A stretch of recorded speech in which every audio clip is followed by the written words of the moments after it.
Este es el retrato más célebre de Felipe II. Y hasta hace 5 años muchos libros de texto seguían atribuyendo esa autoría a Alonso Sánchez Coello. Sin embargo, la autora es Sofonisba Anguissola, una pintora italiana que vivió 16 años en la corte del rey Planeta. El retrato original está en el Museo del Prado y hasta 1990 no le atribuye la obra a Sofonisba. Primero estuvo atribuido a Juan Pantoja de la Cruz y desde 1945 a Sánchez Coello. Como veis, los libros de texto tardaron un poquito más en corregir esta autoría. La dificultad que tenían las mujeres en esta época para ser artistas explica en parte estos errores de atribución. Sofonisba no fue la pintora de corte, sino la dama de compañía y la profesora de dibujo de la reina Isabel de Valois.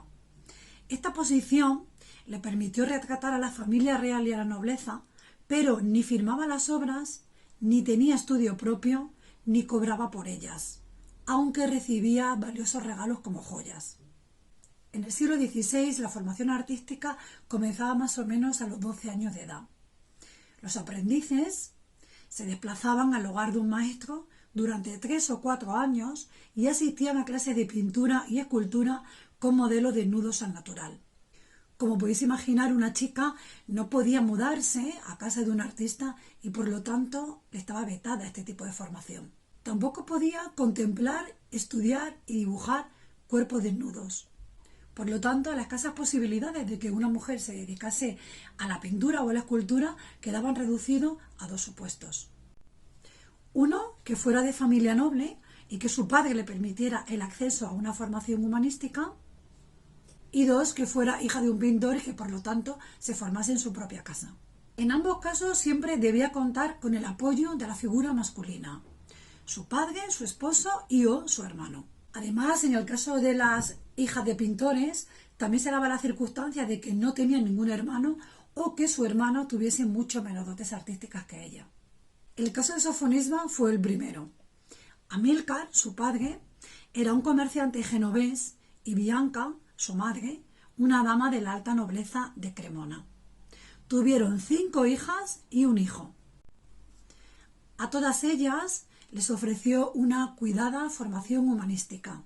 Recitaban en latín, tocaban la espineta, jugaban al ajedrez y recibían clases de pintura. Sofonisba era la hermana mayor y enseguida mostró unas magníficas aptitudes para la pintura, por lo que su padre le mandó a estudiar con el pintor Bernardino Campi y más tarde con Bernardino Gatti, a quien se le atribuye el mérito de haber inculcado a Sofonisba la influencia de Correggio en los fondos y en las sombras. El ambiente humanista presente en la casa Anguissola podemos verlo en numerosos cuadros, como por ejemplo este titulado La partida de ajedrez.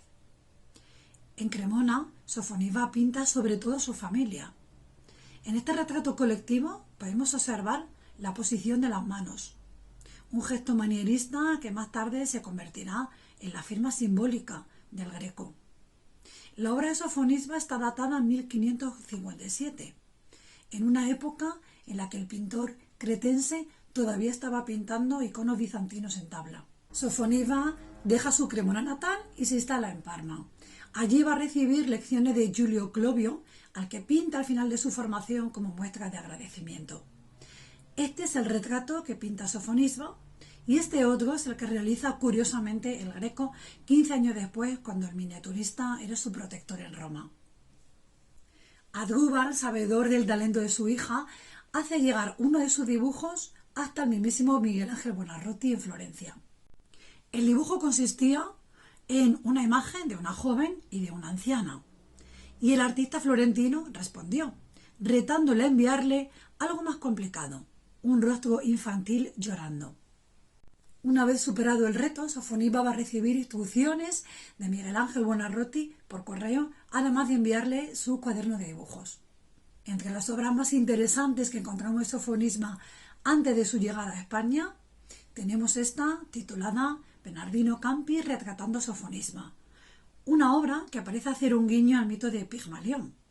Sofonisba pinta a su maestro pintándola a ella, es decir, une el retrato de su profesor con su autorretrato. y para llevarlo a cabo idea una composición en la que la posición de las dos manos, la suya y la de Campi, están en el mismo plano. Las manos del maestro y la mano de la discípula están en el mismo nivel, es decir, de igual a igual, dos manos artistas. Para separar a las dos figuras, a la que pinta y a la pintada, coloca un bastón entre ambas y desenfoca levemente su autorretrato para acentuar la sensación del cuadro dentro del cuadro. Pero, ¿cómo Sofonisba logra llegar hasta la corte del rey más influyente del planeta? Cuando Felipe II elija a su tercera mujer, necesita que ésta tenga damas de compañía procedentes de todos sus territorios. Además, Catalina de Medici, su futura suegra, quiere que su hija continúe su formación artística. El duque de Alba tiene la solución. En Milán había conocido a una joven pintora procedente de Cremona, una zona de influencia del milanesado, que le hizo un retrato con el que él queda encantado. A pesar de que la reina Isabel de Valois muere tan solo 9 años después de la llegada de Sofonisba a la corte, esta no se marchará a su Cremona natal. Se quedará a cargo de la educación de las dos infantas, Catalina Micaela e Isabel Clara Eugenia, y continuará pintando retratos de corte.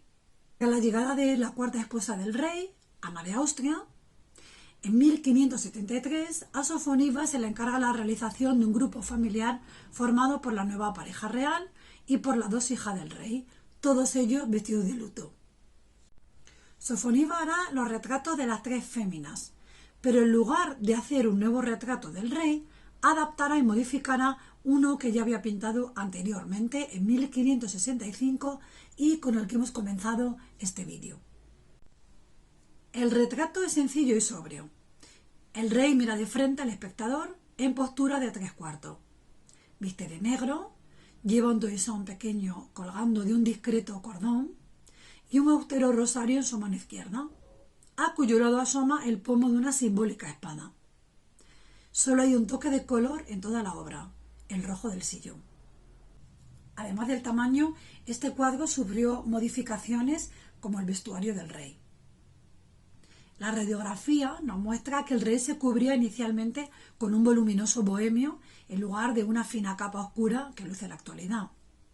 Su mano derecha, ahora situada sobre el brazo del sillón, se situaba sobre el pecho, mientras que la izquierda, que parece estar jugando con algo, pasará a sujetar ahora un rosario de cuentas de madera. Recordemos que la Iglesia precisamente ese año había instaurado la celebración, la festividad de la Virgen del Rosario el día 7 de octubre en conmemoración de la batalla de Lepanto. Sofonisba llevaba 16 años en la corte cuando el rey Felipe II le concierta un matrimonio con un noble llamado Fabrizio Moncada. La pintora se traslada a Sicilia, donde vivió 7 años con su marido, hasta que éste muere en un ataque pirata y decide regresar a su tierra. En el barco de vuelta conoce a quien será su segundo esposo, el capitán del barco llamado Horacio Lomellino, un noble genovés con quien se casa en segundas nupcias, pero esta vez por amor. La posición de Horacio y la pensión que Felipe II le otorgó a Sofonisba durante toda su vida le permitió a ella poder dedicarse de pleno a la pintura. Se convirtió en un referente cultural, tuvo discípulos y entre sus admiradores estuvo el entonces joven pintor Antony van Dyck. Cuando la visitó, escribió en su cuaderno de viaje la siguiente observación: aunque su vista está muy debilitada, aún se mantiene alerta. Sofonisba murió con unos 90 años de edad en un momento histórico en el que las mujeres solo eran consideradas por su condición de hijas, hermanas, esposas o madres.